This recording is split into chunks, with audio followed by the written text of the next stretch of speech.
Could you explain exactly what it means by a tritone substitution? I love it. Yep. Okay, sounds good.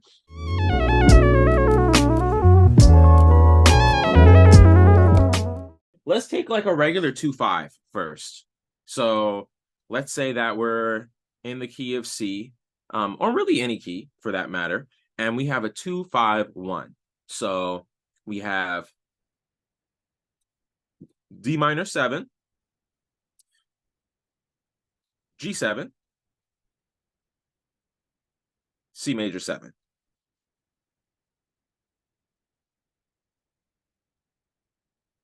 So classic phrase in jazz, right? D minor 7, G7, C major 7. This is a 2/5/1, 2, 5, 1 harmonic expression,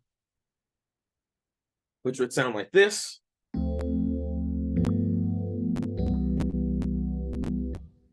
Can someone tell me what the notes inside a G7 chord would be?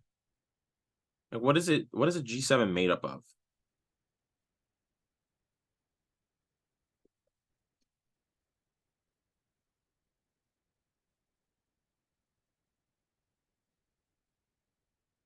Well, the first note we got G. What's left? Sorry, I was muted, but I said G, B, D, and F. Awesome. Yep. G, B, D, and F. Incredible. So this is 1, 3, 5, and flat 7 here, right? So what is inside of this dominant chord that makes it function like a dominant chord, that makes it so tense? Well, there's actually a tritone between the 3rd and the 7th of this dominant chord. Literally, if you play B and F together on the keyboard, you'll see that it's exactly half of an octave, and it is a very tense interval. It's a very unstable interval. And so because tritones are exactly an octave split in half, it makes the tritone symmetrical with an octave, if that makes sense. If you view the octave as like one cycle, and then tritone is exactly half of that, right? If you flip a tritone, so if we say instead of B and F, we have F and B, right? What happens is we get the same exact interval. This does not happen with any other interval. If you take a major third like C to E, right, and you flip the C on top, you get a minor 6th. So you always get a different interval if you flip the positions, like if you invert the interval. The tritone is the only interval where if you invert it, it gives you the same thing. And you'll see, right? If you go B and F, right, sounds like a tritone. And then you flip the B on the top, and it's now F and B, you get an F tritone. B tritone, F tritone, right? So, what this tritone wants to do is resolve itself inside the dominant chord. So, inside the dominant chord, we have. I'm going to take out the 5th because that's not actually necessary for a dominant chord. Right? What happens is the B wants to resolve up to C, and then the F wants to resolve in to the E. So then you get this kind of resolution. Right? That's G7 to C. All right, so now this is where, okay, so we kind of like have learned that this is the reason why a dominant chord sounds and functions the way that it does, right? We can see clearly in the last example that the G7 wants to resolve to C, and it's mostly because of the tension inside of the tritone that's trying to resolve itself. Now, because a tritone is exactly half of an octave, right? And it's symmetrical with an octave, we can actually, you know, if you guys are familiar with math and in geometry, we can essentially reflect a dominant chord about its y-axis. So we're essentially, if we consider the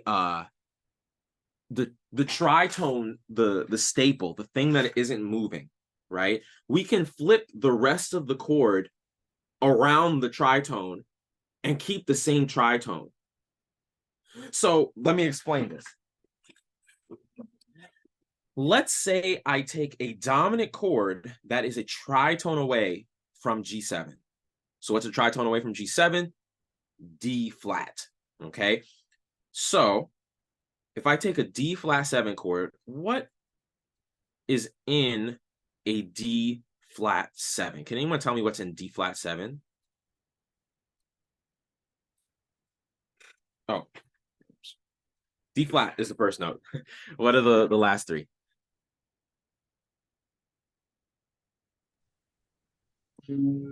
D flat, G, B flat, D.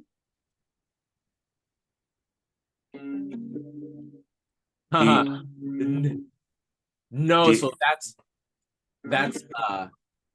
so D flat to G is a tritone. We want a major triad first. Oh, major. Oh.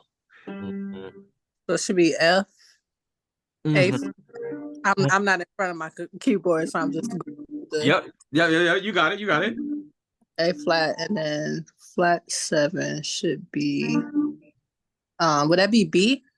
Yeah. Yep. D flat 7. Does that make sense, James?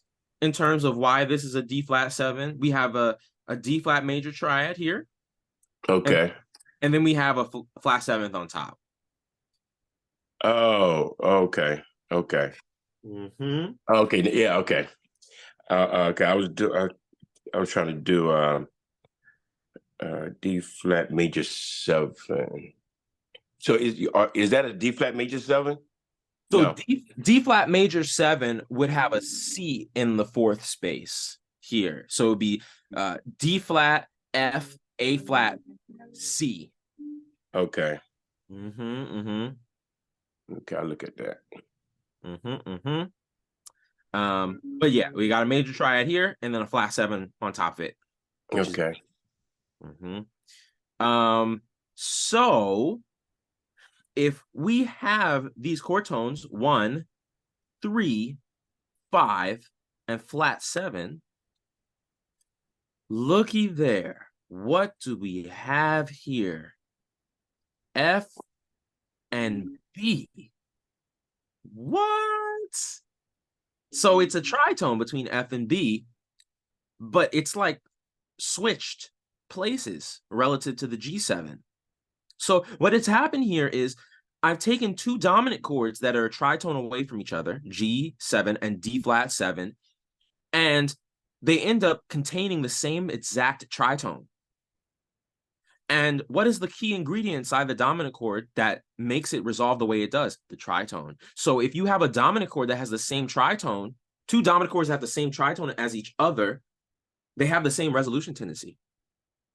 And so just like G7 has a desire to go to C, D flat 7 also has a desire to go to C. So that's what a tritone substitution is. Any two dominant chords that are a tritone apart from each other can be harmonically interchangeable.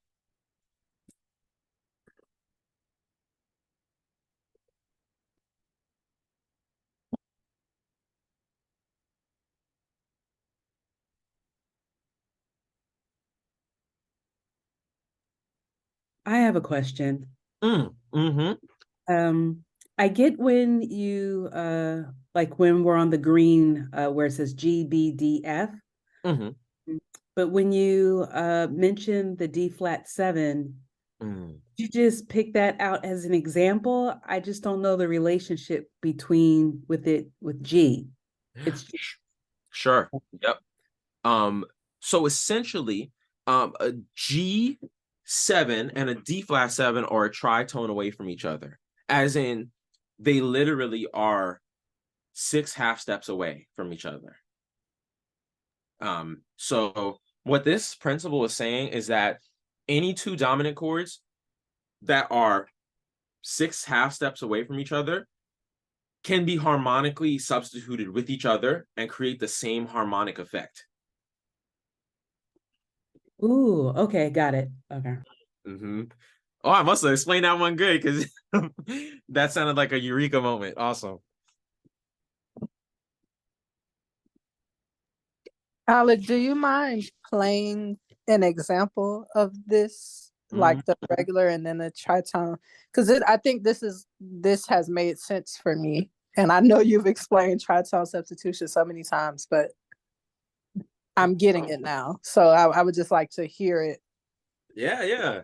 Let's do it. Let's do it. So basically, G7, right, would sound like this.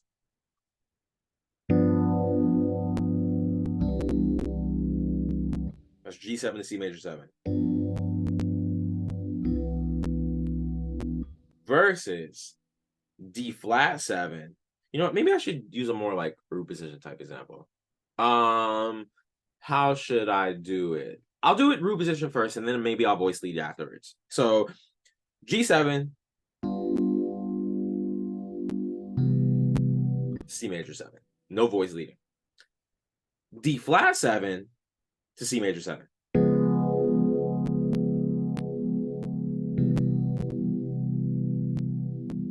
Hit it. Versus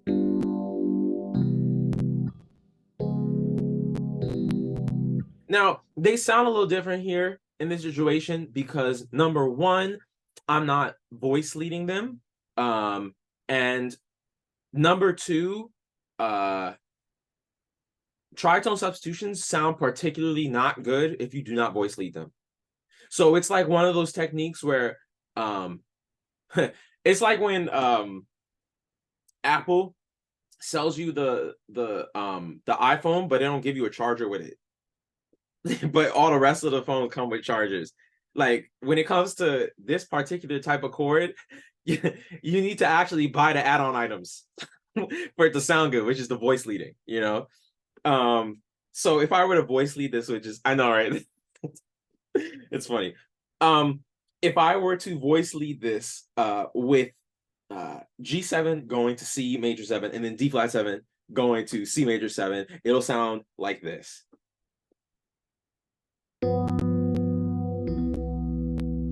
Versus, see the similarity?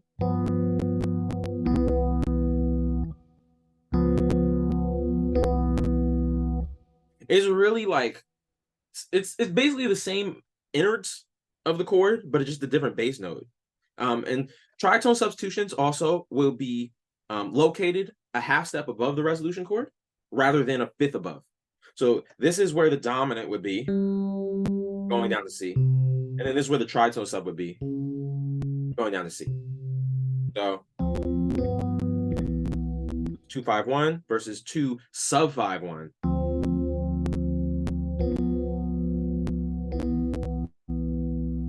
So that's the basic principle there.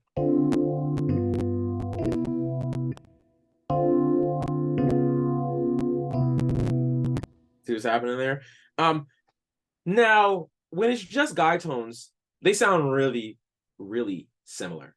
But when you apply more advanced voice leading and voicings to these tritone substitutions, they can sound a lot better.